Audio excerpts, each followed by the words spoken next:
Hello, everyone, and welcome to Learning with the Difference. This is Minakshi, thought for School Morning Assembly. And the thought is everyone wants happiness, no one wants pain, but you can't have a rainbow without a little rain.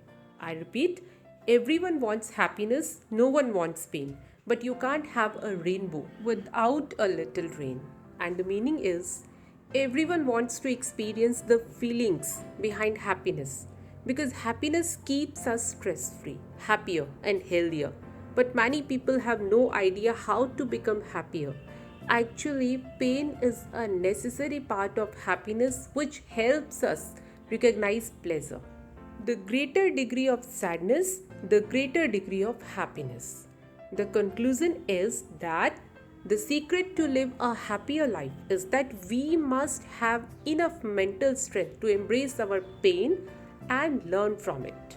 So my dear friends, pain is also an important thing in the universe. Without it, there can be no pleasure, and without sadness, there can be no happiness. Thank you.